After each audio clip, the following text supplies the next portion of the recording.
99% bowlers जो slow हैं उनको पता ही नहीं है कि वो स्लो क्यों है। ऑन बॉलिंग हम सब यूज़ तो करना चाहते हैं और सब एक्सरसाइज करने में लगे पड़े हैं, एग्जैक्ट मेथड पता ही नहीं है कि उसको सही करना कैसे है। जो बच्चे ट्रेनिंग के लिए आते थे उनको बहुत ज़्यादा प्रॉब्लम होती थी। तो अगर आपका नॉन बॉलिंग आर्म पे कंट्रोल नहीं है तो ये दो चीज़ें ज़रूर होंगी। इट्स वेदा 49 पूछते हैं कि ब्रेस लेग ना हो तो कोई प्रॉब्लम है क्या। अब सवाल आता है कि कितने रैप करें और कब तक करें। इस चीज़ का कोई जवाब नहीं है। अगर आप बहुत ज़्यादा कैलकुलेट करके प्रैक्टिस करते हैं तो आप कम्युनिकेट करें उनसे। अगर आपको कहीं पेन हो रहा है या फिर कोई भी आपका फीडबैक है वो सुने। अगर वो नहीं सुनते तो आप गलत जगह हैं। हाय एवरीवन, सो अब से हम कुछ इस प्रकार से वीडियो बनाएंगे जिससे कि आपको हम ज़्यादा से ज़्यादा नॉलेज दे सकें। ग्राउंड पे जब हम वीडियो शूट करते थे तो उसमें दो प्रॉब्लम्स होती थी। नंबर वन, जब हम ग्राउंड पे वीडियो शूट करते हैं तो जो बच्चे ट्रेनिंग के लिए आते थे उनको बहुत ज़्यादा प्रॉब्लम होती थी और मैं बहुत ज़्यादा सफ़र करता था पर्सनली एज वेल। सो ये इश्यूज़ ना हो उसकी वजह से हमने डिसाइड किया कि हम अब से अपने स्टूडियो में शूट करेंगे जिससे कि हम ज़्यादा से ज़्यादा आपको लर्निंग दे सकें। और मेरी एक रिक्वेस्ट है आप लोगों से कि इस वीडियो में आप एंड तक बने रहना, जिससे कि आपको एक हमारा स्पेशल सेगमेंट देखने को मिलेगा जहाँ पे आप बहुत ज़्यादा सीख सकते हो। आज हमारा टॉपिक रहेगा कि हम नॉन बॉलिंग आर्म को सही करके अपनी बॉलिंग की स्पीड कैसे बढ़ा सकते हैं। 99% बॉलर्स जो स्लो हैं उनको पता ही नहीं है कि वो स्लो क्यों है। The reason is non bowling arm. सबसे इंपॉर्टेंट चीज़ जो आपको दिमाग में रखनी है, अगर आपका नॉन बॉलिंग आर्म ठीक नहीं है तो कुछ चीज़ें आपके साथ होंगी। नंबर वन, आपका बॉल कभी या तो बहुत ज़्यादा आगे गिरेगा या फिर बाउंसर फेंकेंगे। वो बॉलर जिनका नॉन बॉलिंग आर्म ठीक नहीं है वो कभी भी गुड लेंथ पे कंसिस्टेंट बॉल नहीं डाल सकते। सो अगर आपको अपनी बॉलिंग की स्पीड बढ़ानी है, आपको मेक श्योर करना है कि आपका नॉन बॉलिंग आर्म तगड़ा चले। लेकिन कन्फ्यूजन सारी यही है कि नॉन बॉलिंग आर्म सब यूज़ तो करना चाहते हैं और सब एक्सरसाइज करने में लगे पड़े हैं। उसको खींच रहे हैं, कोई उसको ओवरलोड कर रहा है, कोई डंबल पकड़ रहा है, कोई एंकल वेट बांध रहा है, लेकिन एग्जैक्ट मेथड पता ही नहीं है कि उसको सही करना कैसे है। सो आपको मैं पर्सनल अपने एक्सपीरियंस से समझाता हूँ कि ये मेरे को पता कैसे चला और जब कोचेस मुझे बताते थे तो मैं कर क्यों नहीं पाता था। मुझे कैसे अकल आई, मैंने कैसे किया और मैं कैसे बहुत सारे लड़कों को ये सिखा पा रहा हूँ। जब मैं बिगनर था तो मुझे ये समझ में ही नहीं आता था कि नॉन बॉलिंग आर्म यूज़ कैसे करना है। 2017-18 की बात है जब मैंने इस चीज़ को सीरियस लेना शुरू किया और अपने एक्शन को बार बार ऑब्जर्व किया और बाकी बॉलर्स को भी ऑब्जर्व किया। मैंने एक चीज़ पता लगाई कि अगर आपका नॉन बॉलिंग आर्म जितना लेट उठेगा उतना ही वो लेट गिरेगा। अगर किसी का नॉन बॉलिंग आर्म जल्दी गिर रहा है तो वो जल्दी उठ भी रहा है। वही सेम केस मेरे साथ था। जितने भी फास्ट बॉलर हैं, चाहे वो किसी भी एज ग्रुप के हैं, you still have potential to bowl fast using your non bowling arm. मैंने बहुत सारे लड़के देखे जो 135, 130 डालते हैं। इवन मेरी एकेडमी में भी they do not have that strong non bowling arm. When I talk about strong non bowling arm, आपको ये समझना होगा कि जब आप बॉलिंग करते हैं उसमें दम कितना है ये मैटर नहीं करता है। आप किस जगह अपने नॉन बॉलिंग आर्म को स्टिफ कर रहे हैं ये बहुत मैटर करता है। जब भी आप बॉलिंग करने जाएंगे आपको अपने बैकफुट लैंडिंग पे, हम इस क्लिप में भी देख सकते हैं, अपने बैकफुट लैंडिंग पे अपने नॉन बॉलिंग आर्म को स्टिफ करना बहुत ज़रूरी है। मोस्ट ऑफ द टाइम जो स्लो फास्ट बॉलर्स होते हैं वो बैकफुट लैंडिंग पे अपना नॉन बॉलिंग आर्म ड्रॉप कर रहे होते हैं। This is the main reason, इसकी वजह से वो स्लो डाल रहे हैं, लेटरल फ्लेक्शन हो रहा है और कई सारी फास्ट बॉलिंग इंजरीज वो एक्यूमुलेट करने की रेस में लगे हैं। अल्टीमेटली कोई फिजियोथेरेपिस्ट कुछ नहीं कर सकता अगर जब तक आप अपना नॉन बॉलिंग आर्म ठीक नहीं करेंगे। यानी कि नॉन बॉलिंग आर्म की पीक पोजीशन बैकफुट लैंडिंग पर बनेगी। अब आप कई बॉलर्स का स्लो मोशन में एक्शन चेक करोगे और मुझसे आके बोलोगे कि भैया इन सब का तो ड्रॉप हो रहा है। नहीं, जब आप उसको टुकड़ों में करना स्टार्ट करोगे, लाइक हमारे यहाँ एक प्रोसेस है कि हम हर ड्रिल को पहले पैदल चल के फिर थोड़ा सा दौड़ के and then full run up से करते हैं। तो जब भी आप उसको ग्रेजुअली टुकड़ों में करोगे तो आपको मेक श्योर करना है कि वो बैकवर्ड लैंडिंग पे आप स्ट्रॉन्ग करें। नॉन बॉलिंग आर्म की बात कर रहा हूँ मैं यहाँ पे, तो आपको ज़बरदस्त रिजल्ट मिलेंगे।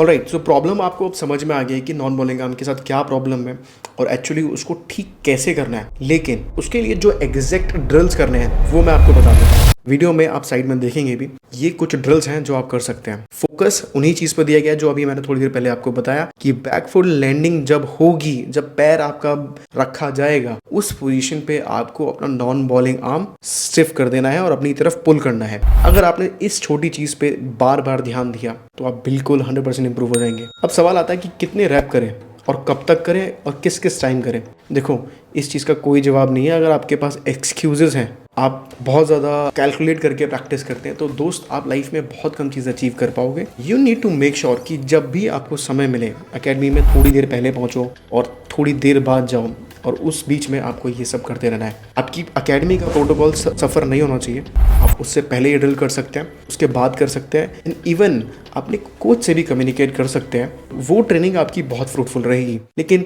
आप अगर ग्राउंड में गए हैं और बैक ऑफ द माइंड आपका यही चल रहा है कि यार मेरा नॉन बॉलिंग आर्म ठीक नहीं है, मुझे ड्रिल भी पता है, मैंने पाठक सर का वीडियो भी देख लिया है, but you are still not working on that, आप सफ़र करोगे।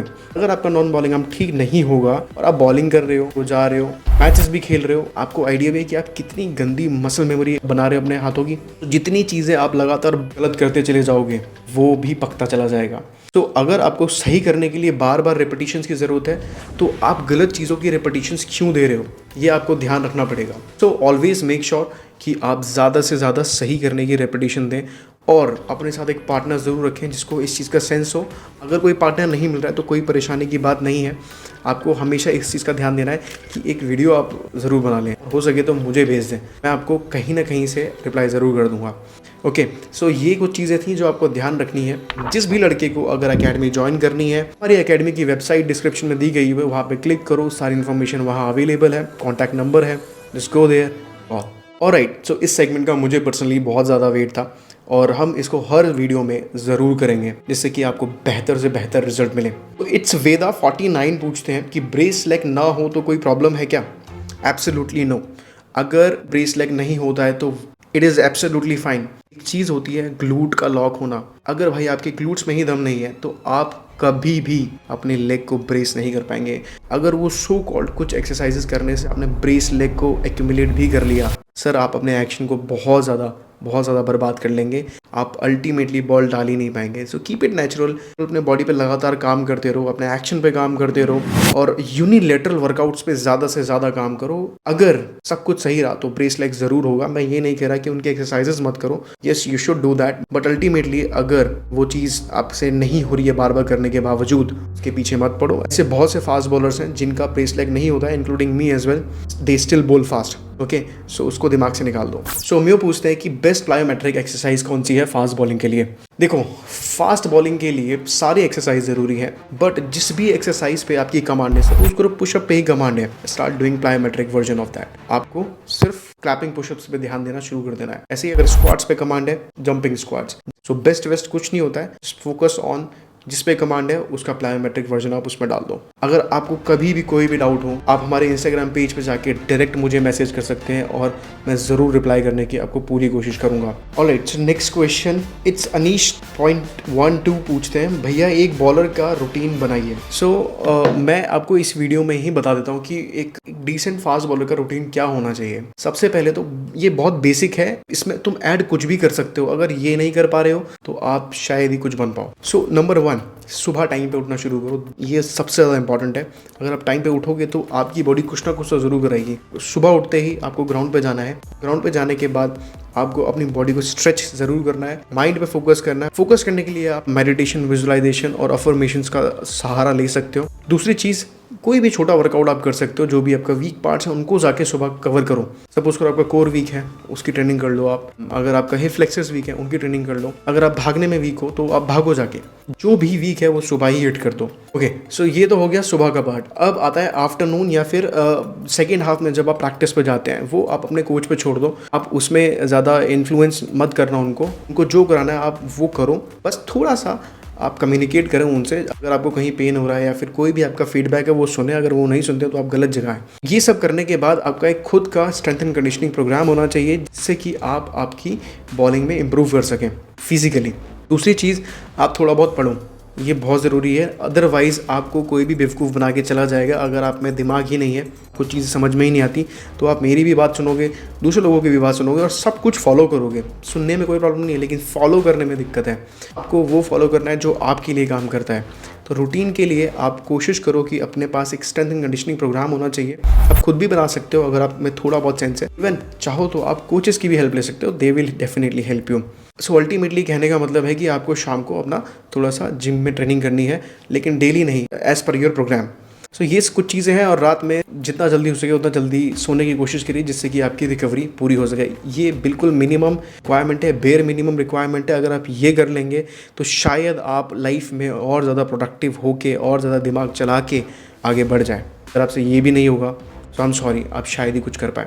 अगर आपको ये वीडियो पसंद आया है, इन्फॉर्मेटिव लगा है, तो आप हमें सब्सक्राइब करो और कमेंट में मुझे बताओ कि आपको कौन कौन से वीडियोस देखने हैं, और मुझे बताओ कि कौन कौन से टॉपिक्स आपको सीखने हैं, बॉलिंग में क्या एक्चुअल प्रॉब्लम है, ये सब मुझे बताओ। I will definitely make sure कि मैं आपको ज़्यादा से ज़्यादा लर्निंग दूँ और आप बेहतर प्लेयर बन पाएँ। Thank you so much.